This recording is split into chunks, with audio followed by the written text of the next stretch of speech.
ये कहानी है अमरपुर गांव की। उस गांव में भूतनाथ नाम का एक तांत्रिक रहता था। एक बार अमावस्या की काली रात को वो शमशान में पिशाच को खुश करने के लिए साधना कर रहा था। ओम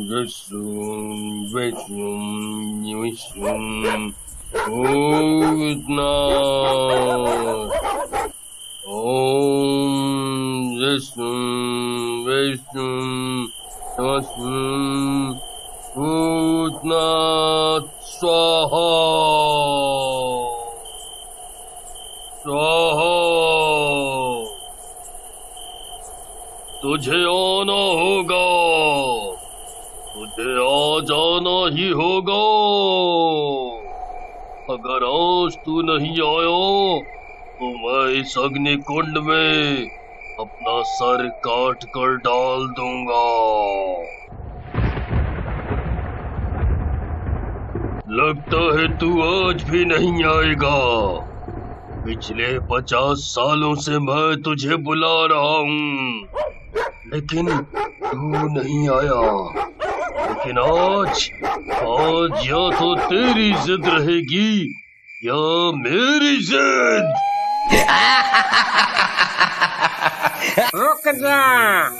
रुक जा तू भूतनाथ, तू जीत गया।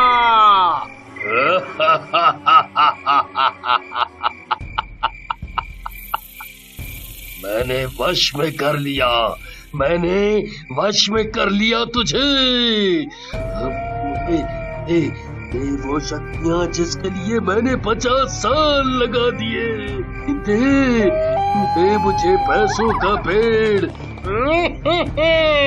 भूतनाथ, तुझे पता है ना, इस पेड़ को आज तक कोई नहीं रख पाया, फिर भी तूने जिद की इसके लिए। भूतनाथ हर वो काम करना चाहता है जो पहले नहीं हुआ। अब मुझसे रहा नहीं जा रहा। मुझे दे मेरा पेड़, दे मेरा पेड़ दे।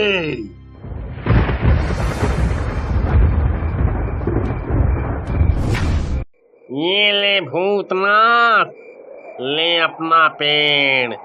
लेकिन तुझे पता है ना, इसे हर दिन किसी जानवर या इंसान का चढ़ावा चाहिए। जिस दिन तूने ऐसा नहीं किया, ये तुझे खुद मार कर फिर से जमीन के अंदर चला जाएगा। पैसों का पेड़ तांत्रिक को देकर वो पिशाच गायब हो जाता है। सबसे पहले तो मुझे इस पेड़ की परीक्षा लेनी पड़ेगी। ये सच में पैसे देता है कि नहीं।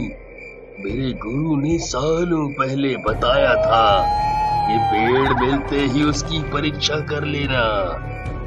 इसके लिए सबसे पहले मुझे कोई जानवर चाहिए। शमशान में ये कुत्ते ही बनेंगे इसका चढ़ावा। तांत्रिक शमशान के ही एक कुत्ते को पकड़कर उसका चढ़ावा पेड़ को चढ़ा देता है।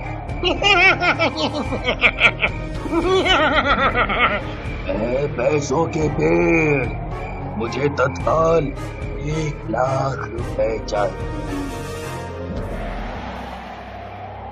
मैं बन गया अब राजा, सारी दुनिया का राजा। अब सभी करेंगे तेरी पूजा। भूतनाथ ने पैसों का पेड़ तो पा लिया, लेकिन उसे ये पता नहीं था कि शमशान में उसकी ये हरकत बिरजू नाम का एक चोर देख रहा था।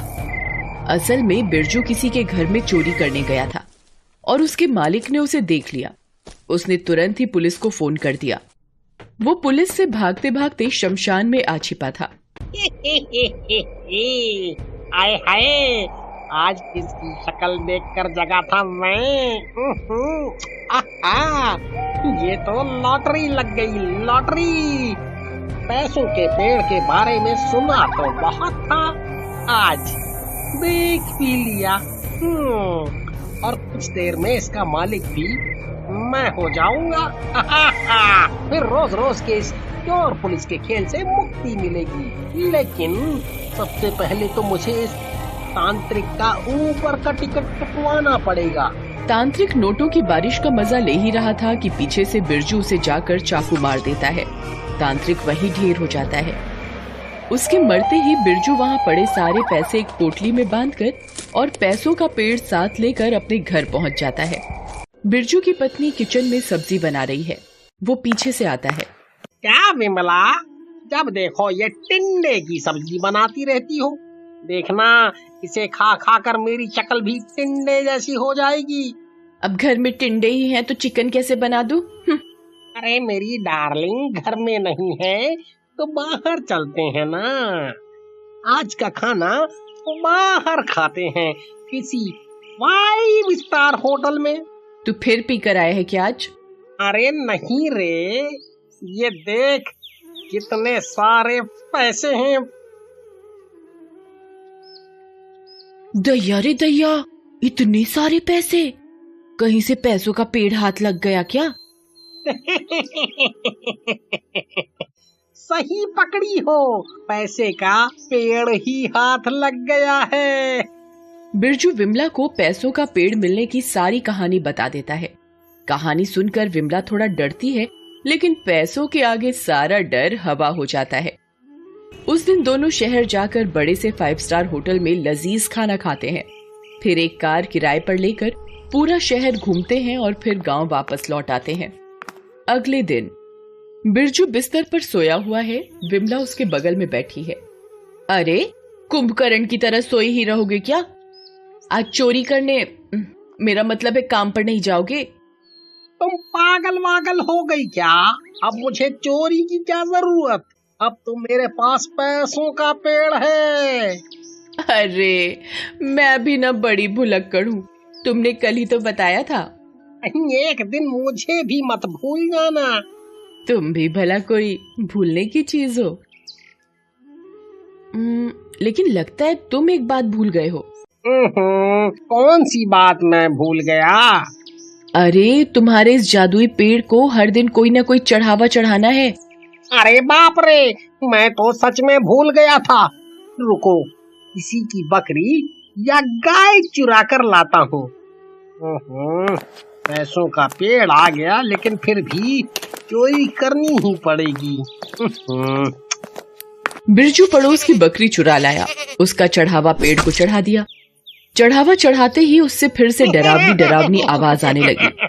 फिर उसने पेड़ से बहुत सारे पैसे मांगे। उन पैसों को लेकर बिरजू फिर अपनी बीवी के साथ शहर गया। बड़े से होटल में खाना खाया। टैक्सी से चलने का उसका मन नहीं था तो उसने एक नई कार भी खरीद ली। हाय, मैंने तो कभी सपने में भी नहीं सोचा था कि इतनी बड़ी कार मेरी होगी। तू बस ऐश कर। कार क्या, बोल तो तुझे हवाई जहाज ला दूं। अरे नहीं रे बाबा, मेरे को ऊपर डर लगेगा। बिरजू और विमला की दुनिया ही बदल गई थी। उनका जो मन करता वो करते, जो मन चाहता वो खरीद लेते। लेकिन गांव में धीरे धीरे कर जानवर खत्म होने लगे। जब सभी जानवर खत्म हो गए तो बिरजू गांव वालों को धोखे से पकड़कर लाने लगा और उसका चढ़ावा पेड़ को चढ़ाने लगा। लेकिन इन सब से गांव में डर का माहौल बन गया। लोगों को लगा कि गांव पर किसी भूत का साया पड़ गया है, इसलिए वो धीरे धीरे गांव छोड़कर जाने लगे। एक दिन पूरा गांव खाली हो गया। ये सारे गांव वाले आखिर कहाँ चले गए? कोई मर गया क्या, जो सब उसके अंतिम संस्कार में शामिल होने चले गए? लेकिन औरतें तो होती घर में, वो सब कहाँ चली गईं? हे भगवान, कहीं सारे भाग तो नहीं गए? ऐसा हुआ तो अनर्थ हो जाएगा। आज क्या चढ़ावा चढ़ाऊंगा मैं? क्या चढ़ाऊं? हाँ, ये ठीक रहेगा। अगर खुद को बचाना है तो मुझे विमला को मारना होगा।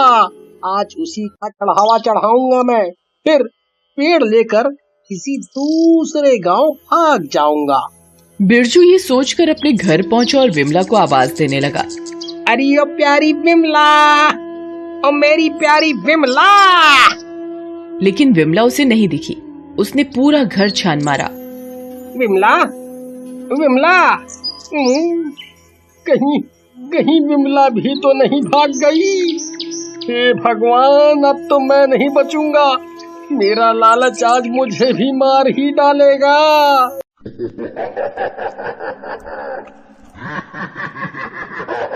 नहीं नहीं, बचाओ बचाओ बचाओ, मुझे बचाओ। विमला तू भी भाग गई, ये ठीक नहीं किया तूने।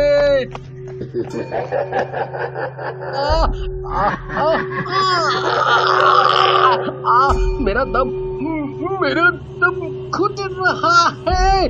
मैं सांस नहीं ले पा रहा।